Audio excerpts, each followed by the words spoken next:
తెలుగుదేశం, జనసేన, భారతీయ జనతా పార్టీలకు సంబంధించినటువంటి ఇష్యూలో ఏదైతే ప్రధానమైనటువంటి వ్యవహారం హామీలు ముగ్గురు దగ్గర మేనిఫెస్టో అంటున్నారు. అట్లాగే వైఎస్ఆర్ కాంగ్రెస్ పార్టీ మేనిఫెస్టో ఇంకా రాలేదు.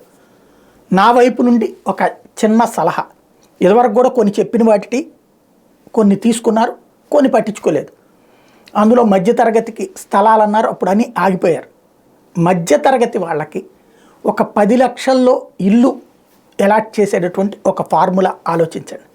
ఎందుకంటే పేదలకి ఉచిత ఇల్లు దొరుకుతున్నాయి, పెద్దవాళ్ళు డబ్బులు పెట్టి కొనుక్కోగలుగుతున్నారు, మధ్యతరగతి వాళ్ళు ఎటు కాకుండా పోతున్నారు.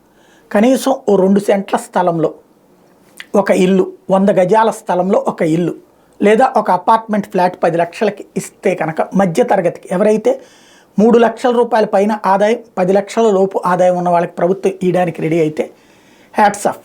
అది అధికారంలోకి వస్తే ఇస్తామని హామీ ఇవ్వమని నా వైపు నుండి ఓ ప్రతిపాదన అన్ని పార్టీలకి.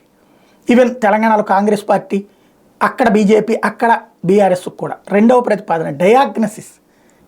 ఇప్పుడు ప్రతి ఒక్కరికి హాస్పిటళ్లలో అతిపెద్ద భారం డయాగ్నసిస్.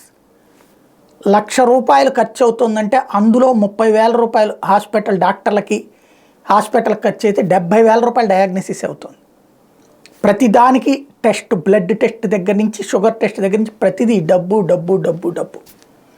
ఈ డయాగ్నసిస్ సెంటర్లు నియోజకవర్గానికి కనీసం ఒక 2, నియోజకవర్గానికి ఒక 2 డయాగ్నసిస్ సెంటర్లు ప్రభుత్వం తరపున ఉచితంగా ఇవ్వద్దు. 30% అంటే బయట 100 రూపాయలు అయ్యేది అక్కడ 30 రూపాయలకి దక్కేలా చూడండి.